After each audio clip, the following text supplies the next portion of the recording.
Assalamualaikum warahmatullahi wabarakatuh. Halo hai Sobat Misteri Sunyi Mencekam, khususnya untuk Anda pecinta cerita-cerita misteri.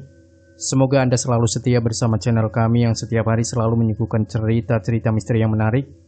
Dan untuk kali ini kami akan berbagi sebuah kisah misteri yang berjudul Santet Burung Tujuh.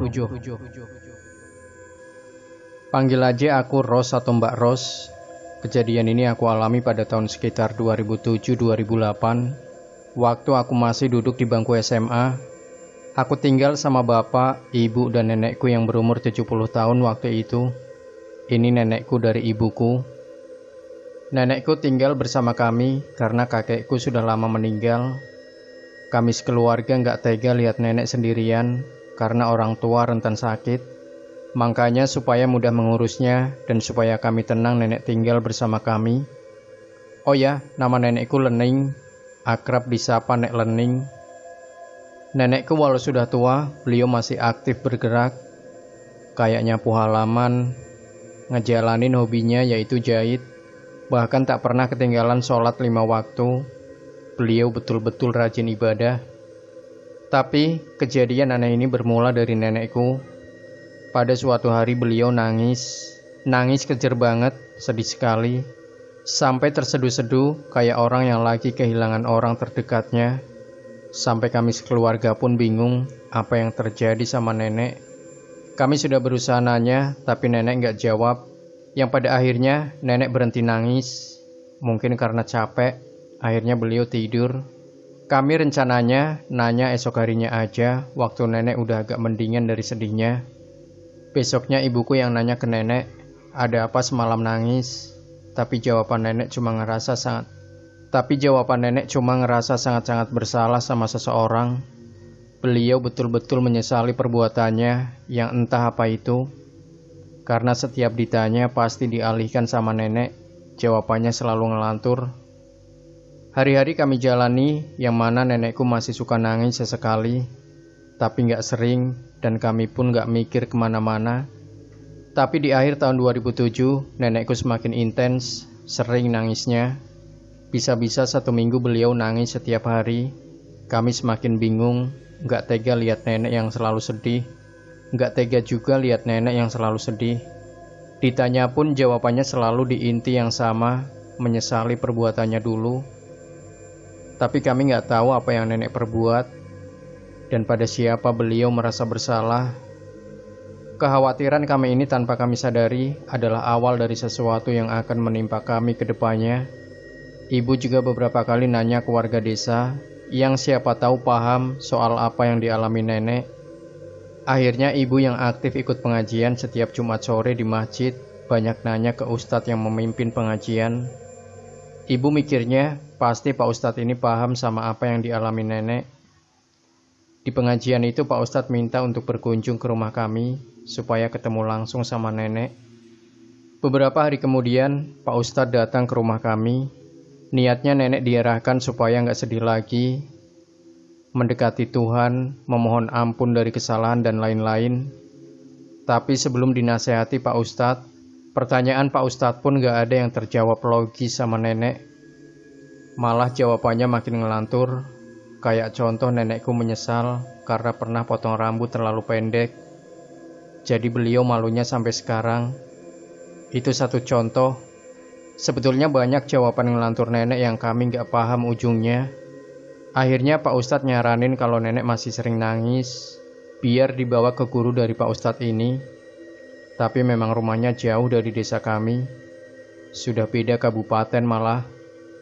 Karena lokasinya yang terlalu jauh itu, kami nggak langsung bawa nenek ke sana, walaupun nenek masih beberapa kali nangis. Kami ke sana juga harus rombongan ya, yang pasti ibu, bapak, aku, Pak Ustadz, belum lagi nenek, dan harus pakai mobil atau angkutan umum. Sedangkan keluarga kami nggak punya mobil.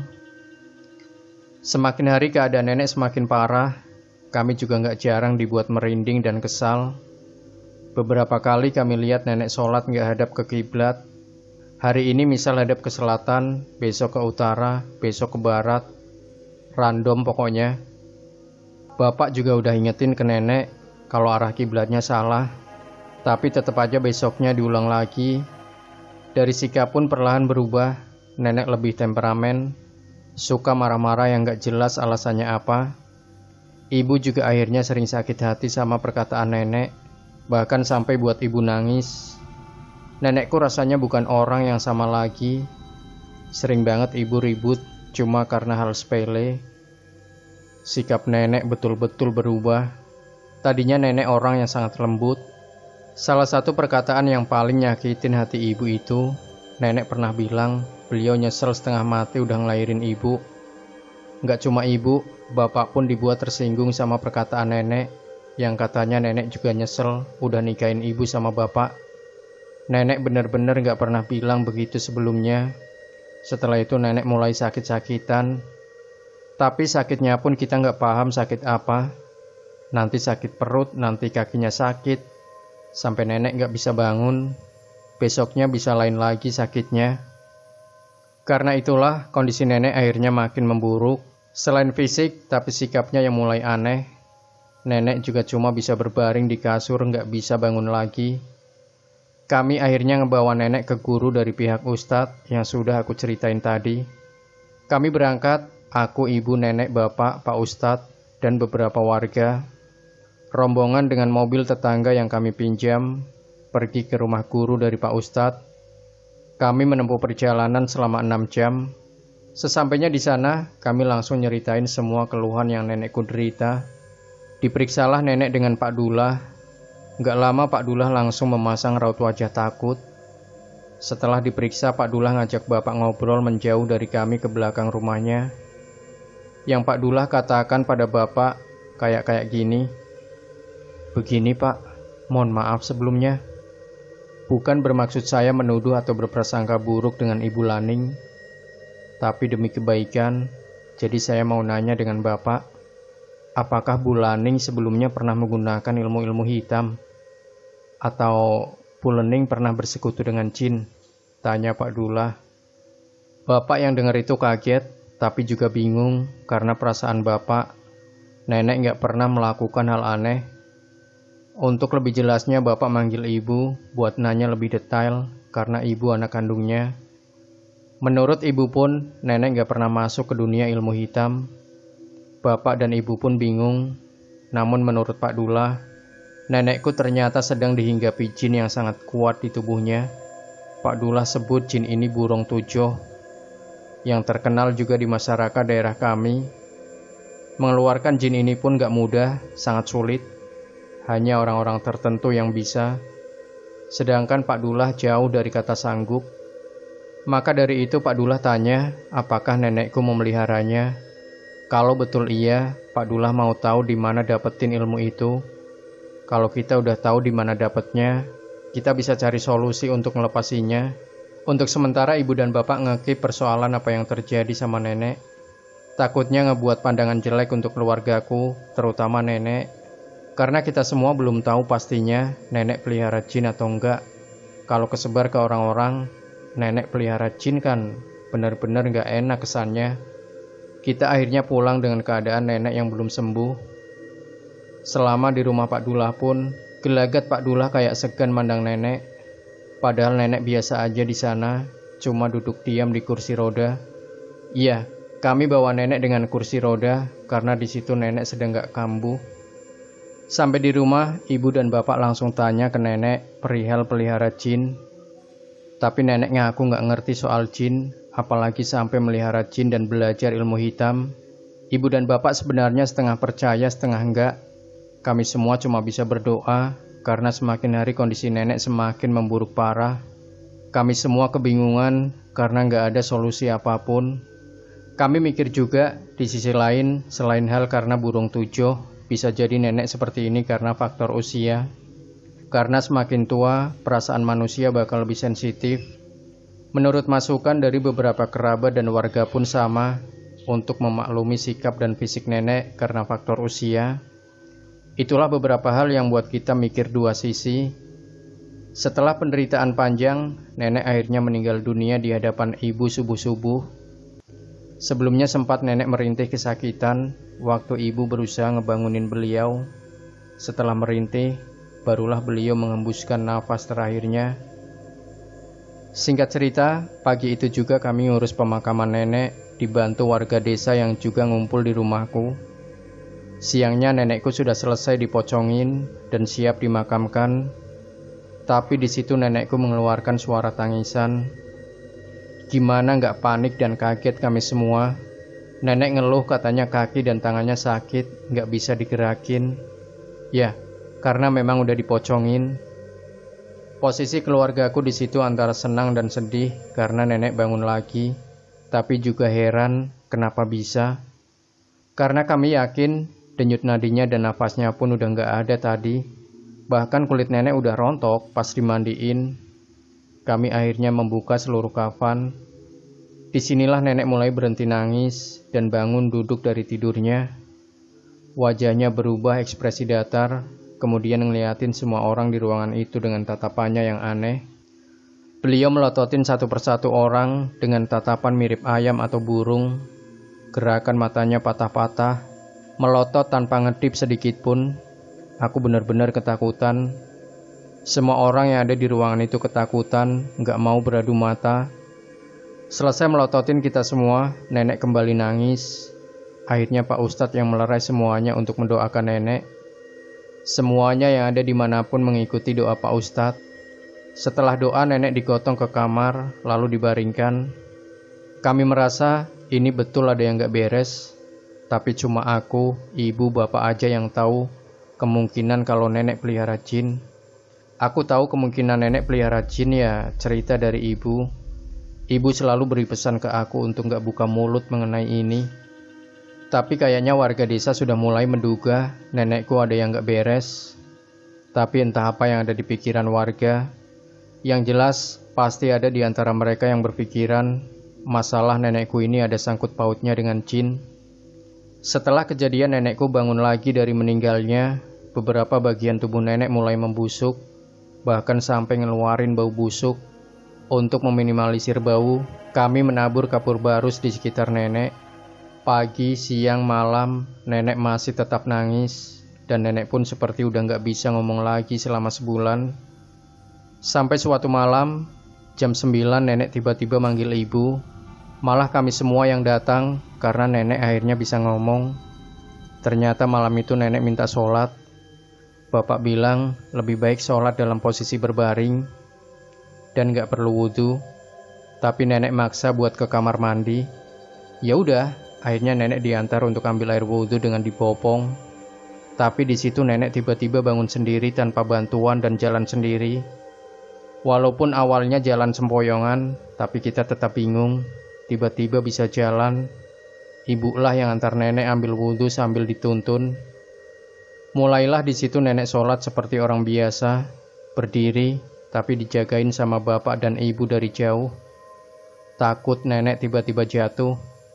Tapi setelah diamatin, nenek gak ruku-ruku dan sujud. Berdiri aja begitu, hampir setengah jam. Gak lama nenek loncat-loncat di atas sajadah, yang akhirnya setelah itu jatuh.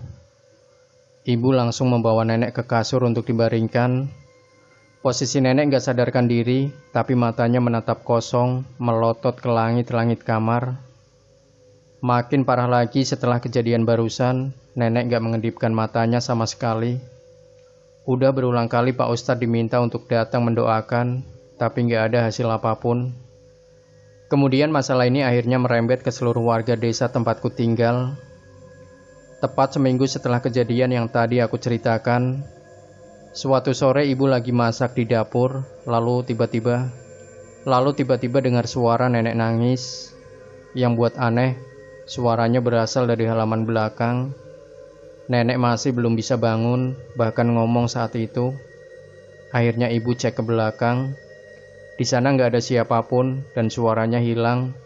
Barulah ibu lari ke kamar nenek. Di sana nenek ternyata masih terbaring lemas. Aku yang bingung langsung tanya ke ibu, sebetulnya ada apa? Tapi nggak langsung dijawab. Barulah setelah bapak pulang kerja malamnya, ibu cerita soal tadi sore dan makin memperkuat dugaan kita kalau ada yang nggak beres sama nenek. Lagi-lagi kita, terutama ibu yang minta ke bapak buat cariin orang yang bisa nanganin nenek. Sudah kasihan banget kami sama nenek. Malam itu kita usahain lewatin untuk tetap tenang. Tapi tiba-tiba ada yang ketuk pintu, terkesan buru-buru dan ketakutan. Ternyata itu beberapa pemuda desa. Pemuda itu bilang ngelihat nenek ada di lapangan kosong di desa kami. Karena bingung nenekku mau apa, disamperin lah. Pas dideketin mau ditanya, nenek langsung ke arah pohon dan manjat dengan cepat, terus menghilang gitu aja. Itu jelas banget mereka lihat, betul-betul jelas. Setelah itu bapak langsung cek ke kamar nenek. Ya, nenek masih di posisi yang sama, terbaring. Pemuda itu akhirnya pulang ke rumah masing-masing karena sudah malam juga. Ibu mengaitkan kemiripan kejadian yang sama kayak yang dialaminya sore tadi. Cuma bedanya ibu dengar suaranya saja. Besok harinya bapak sampai izin gak masuk kerja, cuma buat nyariin orang pinter buat nenek yang dibantu Pak Ustadz. Berhari-hari nyari orang pinter gak juga dapet. Tapi keluhan warga yang melapor ke kami soal ngelihat nenek berkeliaran makin banyak. Kayak mereka ini diteror dengan nenekku. Contoh teror yang dialami sama warga yaitu ngelihat nenek duduk di teras. Bahkan sering juga yang dengar nenek nangis. Padahal semenjak sebulan lalu, nenek gak pernah nangis lagi. Tubuhnya cuma terbaring mandangin langit-langit sambil melotot. Bersuara pun cuma menggeram. Entah bagaimana kabar ini tersebar. Akhirnya warga menilai nenekku memelihara jin. Bahkan keluarga kami pun dibilang melihara jin. Tapi ada juga warga yang simpati karena musibah yang menimpa kami. Warga desa juga banyak yang saranin untuk didatangkan beberapa orang pintar, tetapi hasilnya nihil. Ya udah, ujungnya nelpon ke Pak Dullah lagi, guru dari Pak Ustadz. Kenapa ke Pak Dullah lagi? Ya karena cuma beliaulah yang paling detail kasih tahu infonya. Datanglah Pak Dullah, namun Pak Dullah langsung kaget ngelihat nenek.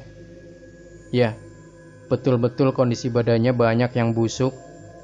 Kulit mengelupas, mengeluarkan bau yang gak enak, seolah kayak mayat hidup. Cuma bisa menggeram dan bernafas saja. Di situ Pak Dullah menerawang sebisa beliau tanpa ngobatin. Simpelnya menurut beliau, ada banyak jin yang terperangkap di tubuh nenekku. Ini bukan nenekku lagi. Jiwa nenekku sudah gak ada di raga itu. Jiwa nenekku terpaksa keluar karena sudah terlalu pengap di sana. Terlalu banyak jin yang terperangkap. Ini semua akibat burung tujuh.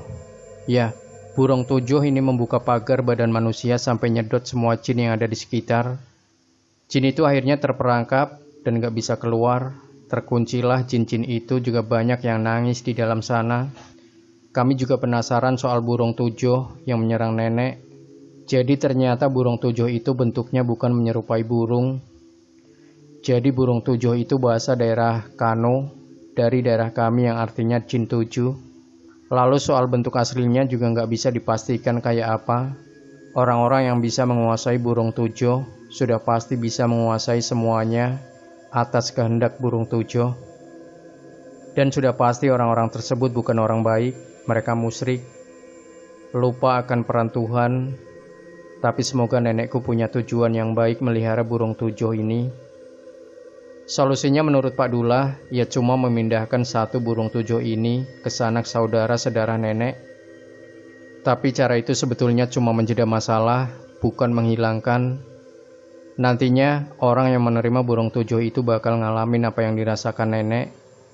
Pak Dullah juga bilang sebetulnya nenek sedang berjuang untuk meninggal, tapi sulit karena burung tujuh ini. Dan beliau terus terang juga gak sanggup untuk langsung ngeluarin dan ngebuang burung tujuh.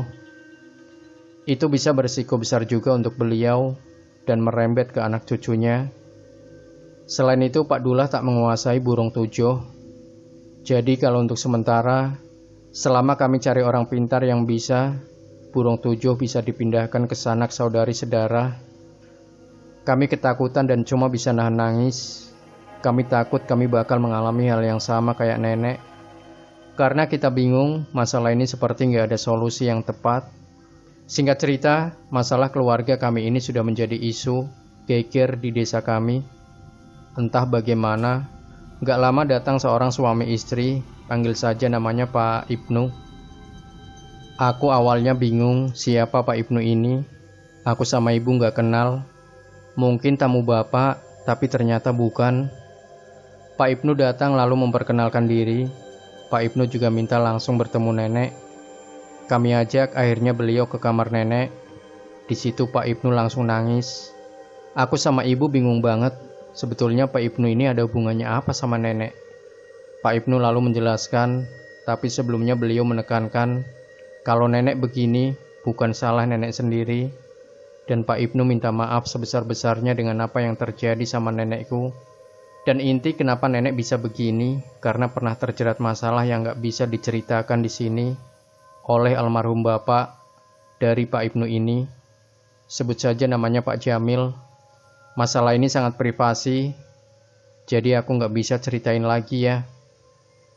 Intinya masalah besar waktu Pak Jamil ini masih muda, dan nenekku juga masih muda.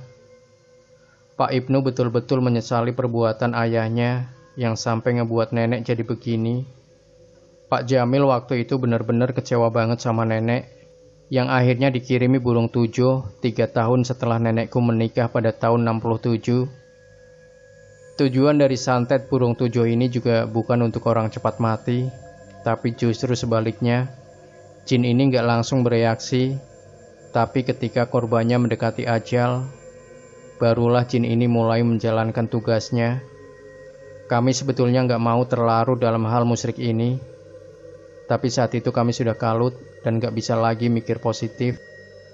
Pak Ibnu tahu semua ini karena diceritakan ibunya, yang sebetulnya waktu itu ibunya Pak Ibnu pun nggak setuju Pak Jamil ngirim santet ini ke nenekku. Pak Ibnu terus-terusan meminta maaf pada kami. Selain kondisi nenek, keluarga kami yang jadi banyak cobaan, ditambah desas-desus warga yang bilang nenek melihara jin. Jadi karena itu Pak Ibnu selaku perwakilan dari almarhum Pak Jamil ayahnya memohon maaf sebesar-besarnya. Mengenai bagaimana caranya terlepas dari burung tujuh ini, sebetulnya Pak Ibnu nggak menyarankan dipindahkan ke anak cucu dan siapapun untuk tumbal. Walaupun Pak Ibnu belum tahu juga solusinya, tapi beliau janji terus mengawal keluarga kami sampai nenek sembuh sebisa beliau. Kami cuma dapat jawaban tanpa solusi, sementara keadaan nenek yang makin buruk seperti mayat hidup. Belum lagi warga yang selalu ketakutan, teror dari sosok menyerupai nenekku masih berkeliaran. Bahkan orang-orang enggan lewat depan rumahku. Singkat cerita, setahun kemudian, Pak Ibnu akhirnya menemukan orang yang bisa mengendalikan burung tujuh. Sebetulnya bukan orang yang mempelajari ilmunya, tapi hanya sekadar keturunan dari kakeknya yang bisa menguasai burung tujuh. Di sini orang pintar itu mengklarifikasi kalau sebetulnya burung tujuh nggak sesulit yang dibayangkan orang-orang. Sebetulnya ilmu ini pun bisa juga untuk hal-hal baik, seperti yang diterapkan kakek dari orang pintar ini. Burung tujuh dipergunakan untuk mengobati penyakit-penyakit gaib. Burung tujuh yang dipergunakan oleh Pak Jamil justru hanya untuk melayani dendamnya ke nenekku. Solusinya ternyata cuma satu, permintaan maaf yang tulus. Seharusnya yang meminta maaf adalah Pak Jamilnya sendiri, tapi berhubung beliau sudah meninggal, keluarga neneklah, yaitu kami yang harus meminta maaf. Permintaan maaf ini juga harus diniatkan dan tulus. Nenekku harus mendatangi kuburan dari Pak Jamil untuk meminta maaf. Dan yang paling penting, setelah meminta maaf, kami diminta untuk melupakan ini, jangan sampai diungkit lagi. Jika Tuhan mengizinkan, insya Allah masalah ini akan hilang, dan nenekku pun bisa istirahat dengan tenang. Mendengar ini, keluargaku seperti dapat harapan baru. Kami langsung mengiyakan untuk pergi ke rumah keluarga Pak Jamil. Nenek dibantu kursi roda dan kami ditumpangi mobil dari Pak Ibnu, akhirnya berangkat ke rumah keluarga Pak Jamil. Di sana kami disambut karena Pak Ibnu juga sebetulnya sudah mengumumkan ke keluarganya untuk berkumpul memaafkan nenekku. Dan kami pun meminta maaf atas kesalahan dari nenekku juga. Keluarga Pak Jamil pastinya juga meminta maaf atas yang almarhum lakukan ke nenek. Pokoknya di sana kami saling maaf-maafan. Setelah kunjungan kami ke sana, di rumah kami diadakan doa bersama. Keluarga dari Pak Jamil pun ikut bantu persiapan kami mengaji. Kami berdoa semoga Tuhan menghendaki nenekku. Kami akhirnya lebih dekat dengan keluarga Pak Jamil seperti keluarga sendiri. Itu juga karena perasaan keluarganya yang merasa betul-betul bersalah. Singkat cerita, beberapa hari setelah pengajian itu, nenekku betul-betul meninggal.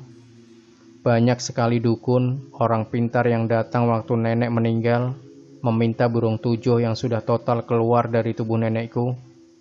Ternyata burung tujuh ini, menurut orang-orang yang paham, sangat dicari-cari dan mahal. Selama proses membuangnya pun, kami dibantu dengan bapak yang tadi aku ceritakan, yang keturunan pemilik burung tujuh itu.